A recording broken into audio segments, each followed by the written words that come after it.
Hello my dear children, I hope you all are doing good. Today in this video we'll be looking into a chapter named Coming Home to Delhi, given in your English literature book, written by Madhur Jaffrey. So before looking into the chapter, let's know something about the author Madhur Jaffrey. Madhur Jaffrey is an Indian-born actress, a food and travel writer, and television personality, born on 13 August 1933 in Delhi. She is recognized for bringing Indian cuisine to the Western Hemisphere.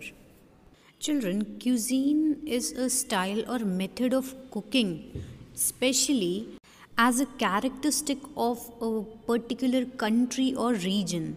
So, she is recognized for bringing Indian cuisine to the Western Hemisphere with her debut cookbook, An Invitation to Indian Cooking, in 1973.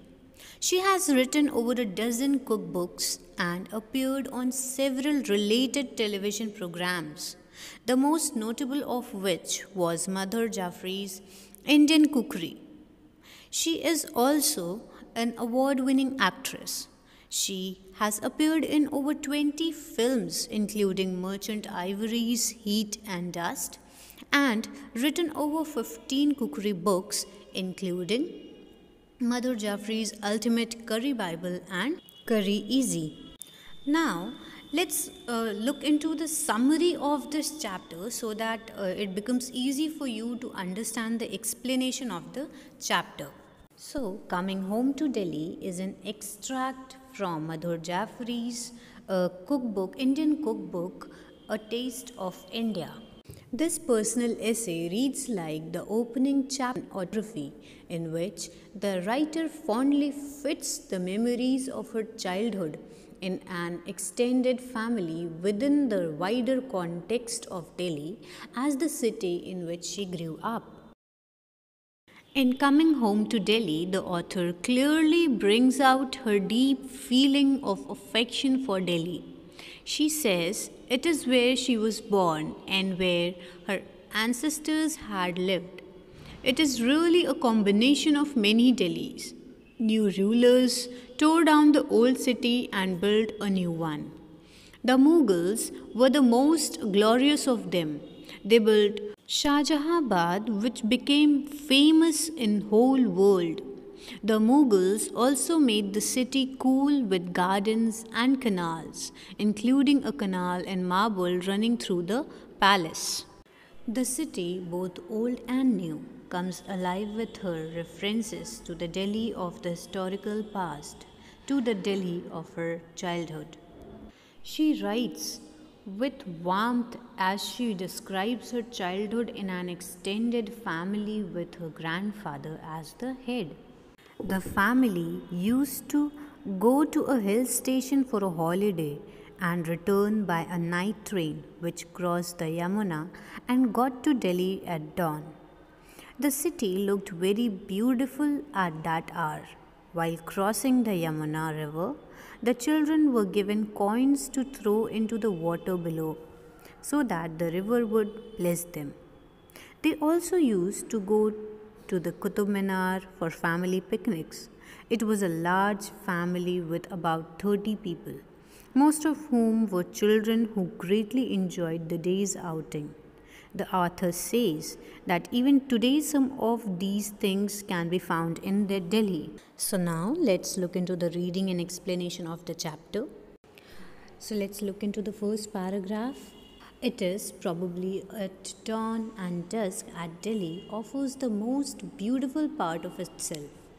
I remember as a child. I here is the author. I remember as a child going away from Delhi and my grandfather's house on holidays to hill stations. When we returned, it was always a night journey by train. My mother would shake us awake as we neared the Yamuna river. Shake us awake means their mother shake them to get up. Delhi lay just beyond it. Flocks of squawking mynas and parrots would be circling in pink sky as the steam train traveled towards Delhi, and soon it was the time for the morning tea. Here in this paragraph, the author feels that Delhi looks most beautiful during the time of dawn and dusk. That is, the most amazing view that Delhi shows us is at the time or just before sunrise and just before the sunset. She shares her experience as a child. She lived in her grandfather's house and it was a joint family. And she remembers a time when she used to go away from Delhi, her grandfather's house, on holidays to hill stations. So, whenever they returned from the holidays, from hill stations, it was always a night journey by train. And when it was morning, their mother used to wake them up by shaking them as they reached close to Yamuna, as Delhi comes just after it. While traveling in the train during dawn and dusk, they used to see flocks of manas, that means group of squawking. Squawking means making harsh, abrupt sound. So they used to see group of manas and parrots flying in the sky, making circle. By then, it was time for morning tea. Now look at the next paragraph. Tea was a simple affair, bought from vendors who marched up and down the train with a large kettle chanting, "Hot tea, hot tea." It was served in terracotta cups that added to the sugary milky tea a delicious flavor of their own. As soon as we had had our tea, my mother would pull out her purse and take from it a generous amount of coins. This was a sign that the train was about to go over the Yamuna bridge. Each child, armed with a handful of coins, would choose a position by a window. We would take one coin at a time and hurl it on to the holy current of Yamuna. Hurl means to throw something with great force. If the coin hit the water, our mother told us, we would be blessed. If it hit a washerman beating clothes on a sandy island or the bridge, then no blessings could be expected. We would try to get our blessings as quickly as possible because the approaching city called for our full attention. With the sun raining gold on it, the domes and minarets of the 17th century Mughal capital looked like they might be in a miniature painting. So we all can imagine vendors marching up and down the train with a large kettle in their hands and chanting hot tea, as we all have experienced this every time we travel by train. The vendors served tea in terracotta cups, which added a flavor to the tea. And as soon as they finished their tea, the mother used to take her purse out, and from it she used to take so many coins. When mother took out the coins from her purse, children understood that the train was about to go over the Yamuna bridge. Everyone was handful of coins, and they used to choose the position near window to throw it in the river because the river at that time had religious importance. They were worshipped and coins were offered to the rivers. So the children used to take one coin at a time and throw it with great force in the river. They were told by their mother that they would be blessed if the coin hit the water, but no blessings could be expected if it hit a washerman beating clothes on bridges. And the children tried to get their blessings very quickly as the train was about to enter the city, which was very attractive, and they wanted to look at the view of city which called their attention. Author very beautifully describes the city by saying the early morning sunlight was like gold. It seemed as gold was raining from the sun over the city. The golden sunlight used to paint the domes and the minarets of the city, which made them look like little beautiful paintings. Now let's come to the next paragraph. This was my city, the city where I was born and the city of my ancestors. My heart invariably skipped a beat when I saw it. Delhi, India's capital city, is a combination of many Delhis for the last 1,000 years as rulers replaced each other. One Delhi was torn down to build another, often with the stones of its former self. One of Delhi's conquerors in the last millennium, the Mughals, were known for their great wealth and taste.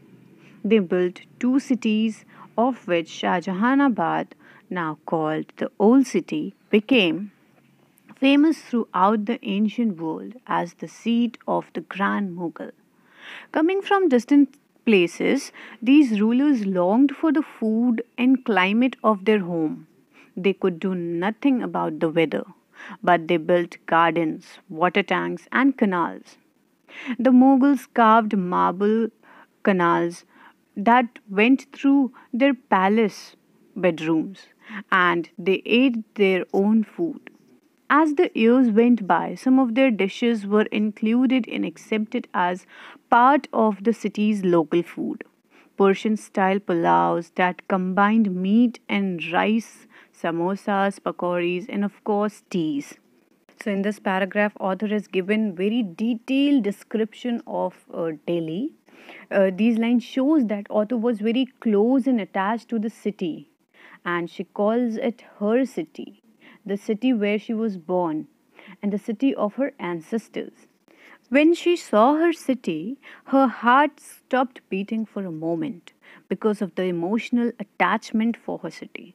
She describes India's capital city Delhi as combination of many Delhis. She says this as many rulers came for the last 1000 years, and each time the new ruler came, he tried to build a new Delhi in his own way. So Delhi was torn down, destroyed many a times, and rebuilt each time. You can say Delhi and Mughals are synonymous. They come together as they are linked because Mughals ruled over Delhi for a long time, and they had big impact on Delhi. And so the Mughal style of structures are seen there. And in the last 1000 years, one of its conquerors were known for their wealth and good lifestyle. They built two cities, out of which one, the Shahjahanabad, is now called Old City, which became famous throughout the world as the seat of Mughals. Seat of Mughals means the place from which the Mughal emperor ruled. And as these rulers came from distant places like Central Asia and Persia, they longed for their food and climate of their home. So they could not do anything about weather, they can't change the weather. Instead, they built more gardens, water tanks, and canals in Delhi. They created marble canals that went through their palace bedrooms, and they ate their own food. They introduced the new flavors of their country, which gained immense popularity among Indians. Some of their famous dishes, like Persian style pulaus that combine meat and rice, samosas, pakoris, and of course teas, they are accepted widely all over India. I hope you have understood the explanation till now. Rest of the reading and explanation we'll do in next video. If you have any problem, let me know. Thank you.